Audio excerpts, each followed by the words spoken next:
Hey, Greg here, Partyfell. Got Scott behind the camera, and we're going to cover activations and what an activation is and what you do during an activation. So this is anatomy of an activation. So we're going to talk about activation timing. We're going to talk about moving models, different ways to move models on the tabletop, and then we're going to talk about actions and attacking. So there's a lot of different stuff that you can do with models on the tabletop. The first thing that you want to know is that at the beginning of your turn, you do a bunch of crap in the maintenance and control phase, and we'll cover that in a different video. And then you get to the body of your turn, and that is where you're activating your models. So you select one type of your models, whether it be, and you can kind of know what you have to activate based on the cards that you have. So if it's a unit, the whole unit has to activate together. If there's an attachment to that unit, that attachment has to activate with the unit. If it's a solo, it can activate separately. If it's a war beast, it activates separately. If it's a warlock, it activates separately. A colossal activates separately. There are a lot of things that activate separately if they're not units, basically. Okay, so there is a activation timing chart on page 9, Appendix A, and there's a great list of stuff on there. But the basic anatomy of it is that you do things that need to happen prior to moving the model. Then you move the model. Then you do anything that needs to happen after moving the model. Then you do the model's combat action. Then you do anything that needs to happen after the model's combat action. And that is basically it. And then you end the model's activation, and then you do anything that needs to happen at the end of the model's activation. So if you take out all the steps that are, you need to do this when you finish this or before you finish that, a model's activation is basically movement, action, and activation. Those three steps are what happens when you activate a model. And you have those windows basically on either side of those steps that allow you to either do things that must be done or do things that you can do. So if we look down on the tabletop here, we have a bunch of models. We have a unit of trencher commando or trencher infantry, a light Signar warjack, a heavy circle war beast, a circle warlock, and a circle light war beast. So we'll say it's the circles player's turn. He does everything that he needs and can do in the beginning of the turn, like maintenance and control phase. And then we get to the body, we're going to activate units. So I'm going to select a model to activate, and it is going to declare what it is going to do. So as the player, I say, Geterix is going to advance. He's going to advance towards Thorn. He advances towards Thorn. Then he makes his combat action, then he ends his activation. So if we look at that activation in terms of all the other stuff that's in that crazy appendix on page 90 rather, when I activate Geterix, I do all the things that I can and must do. So that means if he has to forfeit something, he has to do it now. So if he had to forfeit his combat action or his movement, he would have to do that now. If he has some ability that I can do at the beginning of his turn, then I do that now. Then I do his movement. He does his movement. Now I have a window where I'm going to do all the stuff that can and must be done at the end of movement. So say Thorn had some ability that if an enemy advanced within 3 inches of him, or 6 inches of him, he could make a 3-inch advance at the end of that model's movement. That would be something that would fit into this point during the timing. If there's anything else that needs to happen at the end of movement, that happens now. Then the model performs its combat action, so it does all of its attacks, does all of its damage. There are some things that can interrupt in between attacks. So, say he wants to force himself to regenerate. He can make attacks, and then he forces himself to regenerate, and then he can buy another attack. So there are some things, although frequently you just want to do your combat action anyways. Then his activation or his combat action ends. You do anything that has to happen on the combat action, and then after combat action, then you end activation and you do anything that has to happen at the end of activation. There are a number of options for models in their movement.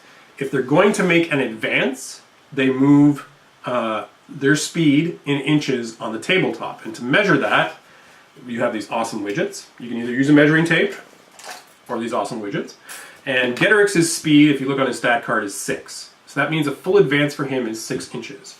So he can make that in a straight line, like that, or he can advance all over the place, like in squiggly lines or something like that, but it's always good to use these widgets or measuring tape. So say he wants to advance 2 inches this way, and when you're moving a model, it's important to note that the model is always directly facing the direction he's moving. So he goes, and then he advances 2 inches.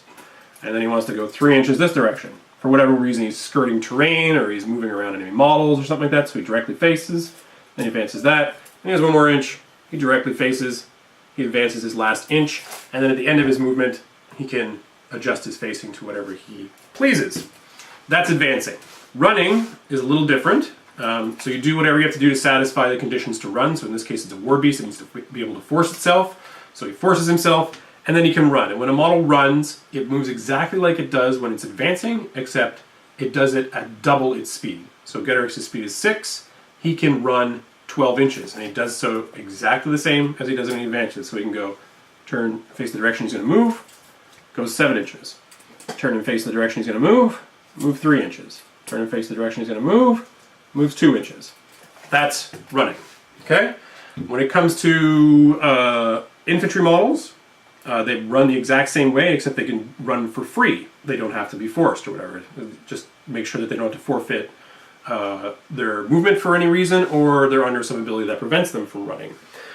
Charges are another way to move models on the tabletop, and this is like an offensive action. So say Getrix wants to charge Thorn, he's a little further back or whatever.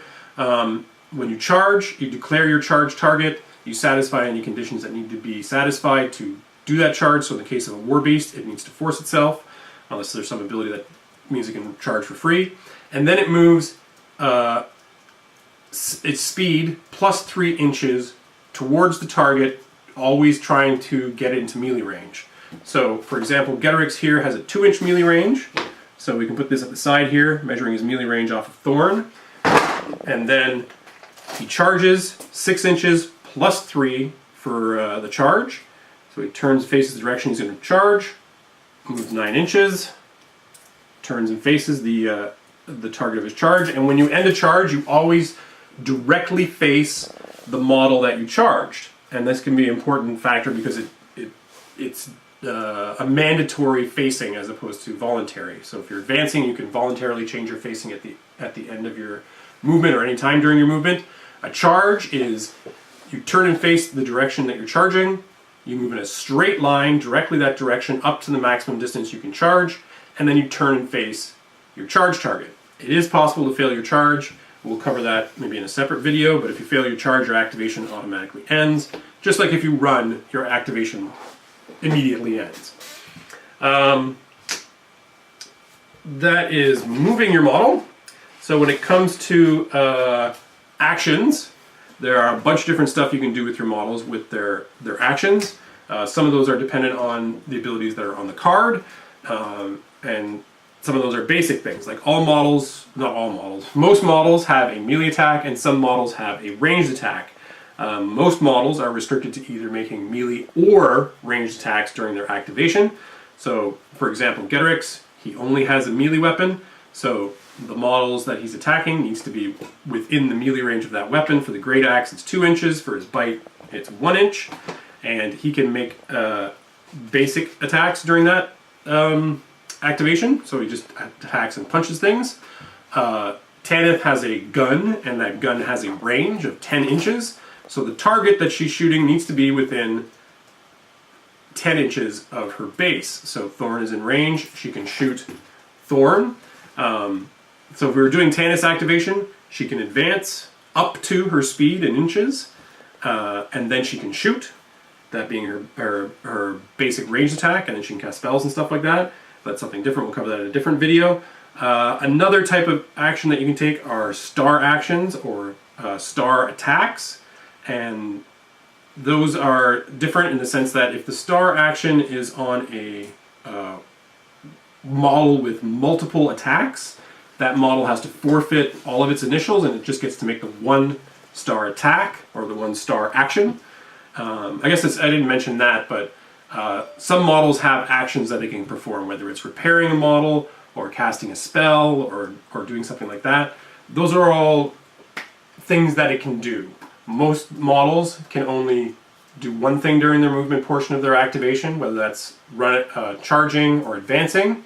And during their combat action, they can either shoot a gun, punch somebody with a sword, cast a spell, or do some sort of action or something like that. Okay? There are some exceptions to that rule, Warlocks being one of the biggest ones because they can cast spells and do punch things and do all sorts of cool things at once. But there are some models that also have Virtuoso that allow them to make ranged and melee attacks or do an action and do something else. But most models can only advance or charge or run and either shoot a gun or punch a person or something like that, right? So I think the trencher infantry, when they do the smoke thing, is that an action? Yeah. Yeah. So the trencher infantry, instead of shooting or punching somebody, they can advance and they get to drop a smoke cloud, which is a 3-inch AoE centered on the model. It's a cloud effect, can block line of sight and stuff like that. That's something else that a model can do during its action. So that's the basic anatomy of an activation and sort of a general sense of how you move models on the tabletop. Important thing to remember is that there are those 3 steps: movement, combat action, and end of activation, and that there are openings or opportunities before and after each of those steps to do the things that can and must be done. And then that's basically a sense of how you activate models on the tabletop. Good luck.